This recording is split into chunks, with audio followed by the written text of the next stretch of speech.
I am प्रतीक्षा। आज कोई confession नहीं बल्कि गंधर्व कन्या की कहानी है। देहरादून की एक ऊंची व्यावसायिक इमारत की छत पर सूर्य अस्त होने को है। नीचे हॉर्न की आवाजें, ठेले वालों की पुकार और लोगों की भीड़ है। अचानक सबकी नजर ऊपर टेक जाती है। एक युवती छत की मुंडेर पर खड़ी है। उसका स्काई ब्लू कुर्ता हवा में लहरा रहा है। चेहरे पर निडर शांति है। भीड़ चिल्लाती है, मत कूदो। मोबाइल कैमरे ऊपर उठ जाते हैं। कुछ लोग उसे रोकने दौड़ते हैं, लेकिन वह बिना हिचके छलांग लगा देती है। सांसें थम जाती हैं। वह जमीन पर गिरती है, पर मौत नहीं होती। चमत्कारिक रूप से वह जीवित बच जाती है। उसका नाम है प्रियंका जोशी। 7 साल पहले वह ऋषिकेश के पास अपने कस्बे रोईवाला से अचानक लापता हो गई थी। तब वह अंधी थी। आज अचानक एक इमारत से छलांग लगाते हुए दिखी और बच भी गई। अब लौटी है तो उसकी आंखों में रोशनी है और आत्मा रहस्यों से भरी हुई। अस्पताल का कमरा सफेद रोशनी से भरा हुआ है। एक नर्स धीरे से पूछती है, तुम्हारा नाम क्या है? प्रियंका क्षण भर चुप रहती है। फिर उसकी आवाज कमरे में गूंजती है, मैं गंधर्व कन्या हूं। कमरे में खामोशी छा जाती है। डॉक्टर और नर्स एक दूसरे को देखते हैं, जैसे किसी अजीब पहेली का सामना कर रहे हों। कुछ देर बाद पुलिस आती है। दरोगा उसके पास बैठकर पूछता है, लोग कहते हैं तुम बिल्डिंग से कूद गई थी, क्या आत्महत्या करने की कोशिश थी? प्रियंका की आंखें स्थिर हो जाती हैं।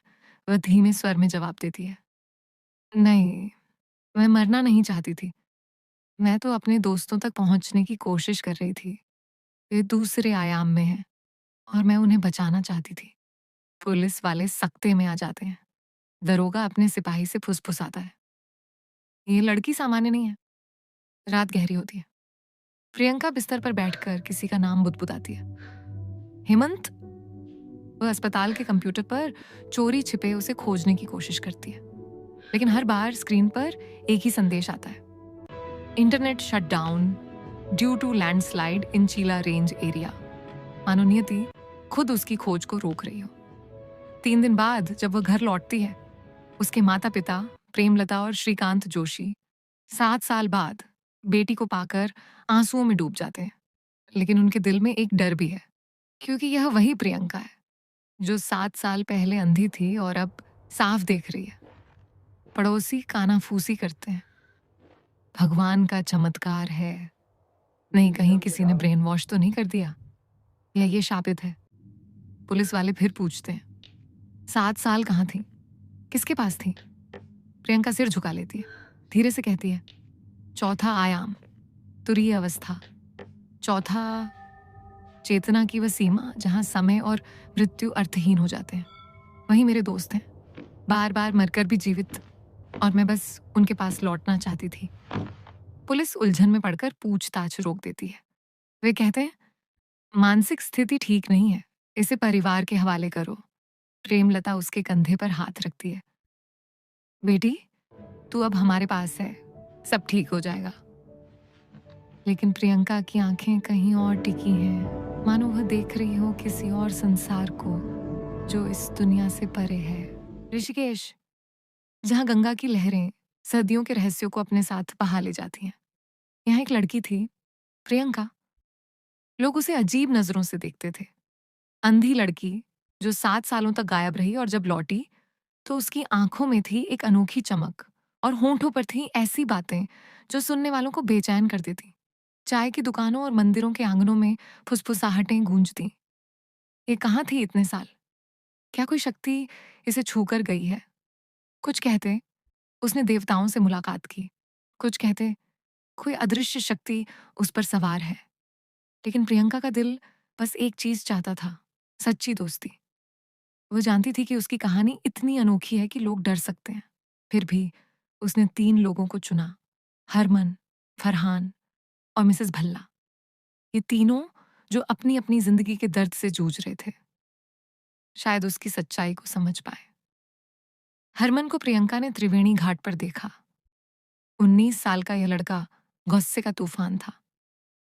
बचपन में पिता ने उसे और उसकी मां को छोड़ दिया था, शहर की चकाचौंध के पीछे भागते हुए।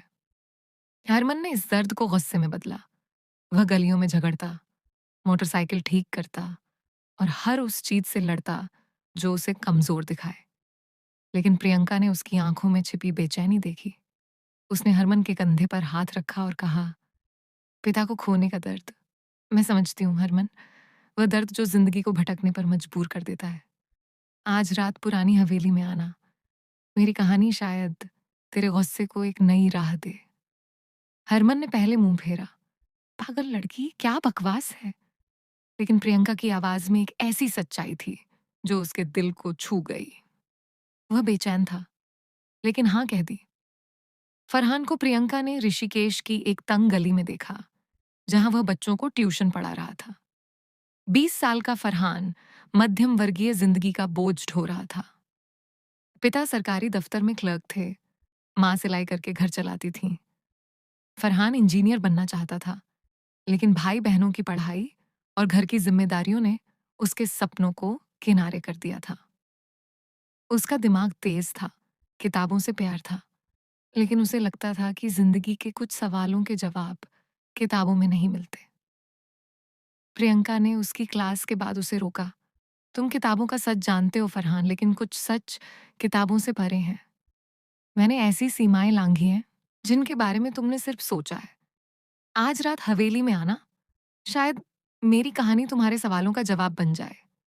फरहान ने पहले हंसी मजाक उड़ाया, ये कोई नाटक थोड़े है। लेकिन सीमाएं शब्द उसके जहन में अटक गया। वह आया, जिज्ञासा से भरा हुआ। मिस भल्ला को प्रियंका ने परमार्थ आश्रम की सीढ़ियों पर देखा। 55 साल की यह अध्यापिका सख्त थी, जैसे अनुशासन ही उनकी जिंदगी हो।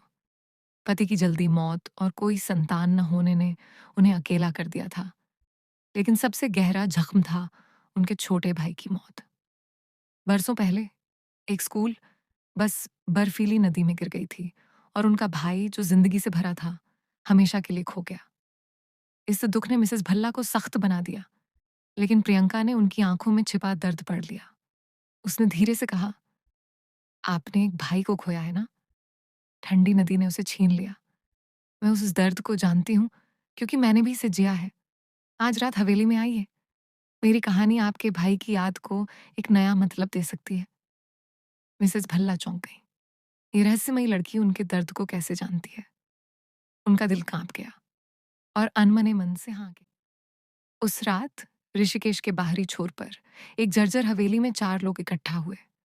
लालटेन की लौ दीवारों पर अजीब साएं डाल रही थी, जैसे कोई अनदेखी मौजूदगी उनकी सांसों को सुन रही हो। हरमन एक खंभे से टिक कर बैठा था। उसका गुस्सा चुपके से सुलग रहा था। फरहान ने कॉपी पेन थामा, जैसे सच्चाई को लिखकर पकड़ लेना चाहता हो। मिसेस भल्ला कुर्सी पर सीधी बैठी थी, चेहरा सख्त, लेकिन आंखों में एक सवाल, क्या यह लड़की सचमुच कुछ जानती है? प्रियंका उनके सामने खड़ी थी। उसकी कभी अंधी रही आंखों में अब लैंटर्न की लौ की परछाइयां चमक रही थीं। वह धीमे स्वर में बोली, धन्यवाद कि आप आए। लोग मुझे अंधी लड़की कहते थे, जो 7 साल गायब रही और लौटी तो रहस्य ले आई। लेकिन आज रात मैं चाहती हूँ कि आप मुझे एक दोस्त की तरह देखें। मेरी कहानी सिर्फ मेरी नहीं, आप तीनों से भी जुड़ी है। उसने गहरी सांस ली। उसकी आवाज धीमी थी, मानो कोई प्राचीन मंत्र गुनगुना रही हो। मेरा जन्म 1987 में नागपुर के अजनी में हुआ था। असली नाम था नैना। तब मैं चौथी कक्षा में थी, सिर्फ 10 साल की। मैं अजनी, नगपुर की गलियों, रेलवे स्टेशन और पटरियों के किनारे खेलते बच्चों की हंसी आज भी सुन सकती हूँ। सर्द सुबह की धुंध और दूर से आती ट्रेन की सीटी मेरे बचपन को बार बार सामने खींच लाती है। मेरे पापा विश्वासराव रेलवे में बड़े इंजीनियर थे, मेहनती, ईमानदार और फिर भी बेहद साधारण। अजनी के रेलवे क्वार्टर्स में हमारा बड़ा बंगला था, नौकर चाकर भी थे, लेकिन पापा अपने कमरे में एक साधारण इंसान की तरह रहते। माँ तो मेरे जन्म के कुछ ही दिनों बाद चल बसी थी। तब से पापा ने ही मुझे अपनी जान से बढ़कर संभाला। मैं उनकी परछाई थी। वो जहां जाते, मैं रविवार की सुबह हमारी सबसे प्यारी होती। हम नाग नदी के किनारे बैठते। पापा मुझे कोकण की लोक कथाएं सुनाते और मैं खिलखिला कर कंकड़ पानी में फेंक देती। एक बार खेलते खेलते मैं गिर गई और बुरी तरह चोटिल हो गई थी। पापा ने बिना कुछ सोचे मुझे कंधे पर उठाया और गुनगुनाते हुए घर ले आए। उनकी आवाज़ अब भी मेरे कानों में गूंजती है। मराठी लोरी, आगा बाई, अरे रे रारा, मोहल्ले वाले कहते थे। विश्वास राव और नैना, 2 जिस्म एक जान। लेकिन रातें मेरे लिए सुखद नहीं थीं। मुझे बार-बार डरावने सपने आते। सपनों में मैं खुद को गहरे पानी में डूबते हुए देखती। मैं चीखते हुए उठती और अक्सर मेरी नाक से खून बहने लगता। पापा बहुत परेशान हुए। डॉक्टर, वैद्य, सबको दिखाया पर कोई इलाज काम नहीं आया। तब पापा ने खुद रास्ता खोजा। हर सुबह वो मुझे नाग नदी ले जाते और ठंडे पानी में डुबकी लगवाते। उनका स्वर आदेश और दुलार से भरा होता। सांस लो बेटी, नदी तुम्हारा दर्द धो देगी। धीरे धीरे सपने सचमुच कम होने लगे। मैं फिर हंसने लगी और पापा का चेहरा खिल गया। लेकिन वो शांति ज्यादा दिनों तक टिक न पाई। उस दिन मैं स्कूल बस में बैठी थी। चौथी कक्षा की मासूम बच्ची अपने दोस्तों के साथ खिलखिला रही थी।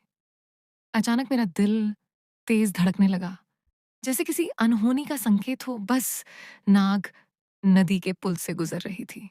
तभी जोर का झटका लगा। टायरों ने चीख मारी, लोहे की टकराहट गूंजी और पूरी बस नदी में गिर पड़ी। पानी के भीतर बस अंधेरा था, गहराई, ठंडक और घुटन। मेरे साथी बच्चे डूब रहे थे और मैं भी। मैंने हाथ फैलाए, जैसे उन्हें रोशनी की ओर बढ़ने का इशारा कर रही हूं। तभी मुझे ऊपर कहीं हल्की सी चमक दिखाई दी। रोशनी, साफ और निर्मल। मैं उसी दिशा में तैरने लगी। निर्मल, सफेद रोशनी, जैसे किसी ने मेरे लिए रास्ता खोल दिया हो। मैं उसी दिशा में बढ़ी। पानी की हर लहर में मेरी सांसें घुल रही थीं, पर उस रोशनी की ओर बढ़ते ही एक अजीब शांति मेरे भीतर फैल गई। और फिर मैं वहां पहुंची। एक ऐसा स्थान जो इस दुनिया जैसा नहीं था। चारों ओर सफेद और सुनहरी रोशनी थी। हवा में मधुर संगीत गूंज रहा था और वातावरण इतना शांत था कि डर, थकान और दर्द सब गायब हो गए। तभी मेरी आंखों के सामने एक महिला प्रकट हुई। उसने खुद को योगमाया कहा।